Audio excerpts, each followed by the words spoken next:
नमस्कार। अब मैं आपको पाकिस्तान की मिस इन्फॉर्मेशन कैंपेन के बारे में अवगत कराऊंगी। पहला, पाकिस्तान ने यह क्लेम किया कि उसने अपने JF-17 से हमारे S-400 व ब्रह्मोस मिसाइल बेस को नुकसान पहुंचाया, जो कि बिल्कुल गलत है। दूसरा, उसका ये भी मिस इन्फॉर्मेशन कैंपेन था कि हमारी एयरफील्ड्स जो कि सिरसा, जम्मू, पठानकोट, बठिंडा, नलिया और भुज में हैं, ये उसका मिस इन्फॉर्मेशन भी बहुत गलत है। तीसरा, पाकिस्तान के मिस इन्फॉर्मेशन कैंपेन के मुताबिक हमारे एम्यूनिशन डम्प्स जो चंडीगढ़ और बियास में हैं उसका डैमेज हुआ, यह भी बिल्कुल गलत है। हमने आपको मॉर्निंग ब्रीफिंग में बताया था विथ फैक्ट्स एंड फिगर के साथ कि ये सारी चीज़ें बिल्कुल सही सलामत हैं।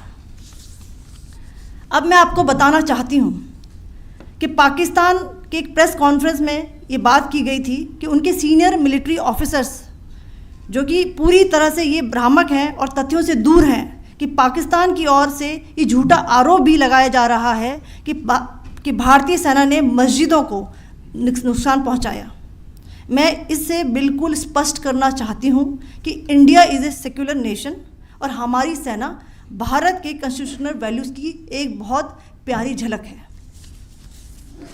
इंडियन आर्म्ड फोर्सेस ने पाकिस्तान को बहुत भारी नुकसान पहुंचाया, उनके मिलिट्री इंफ्रास्ट्रक्चर्स को, चाहे वो लैंड एसेट्स हों या फिर उनके एयर एसेट्स।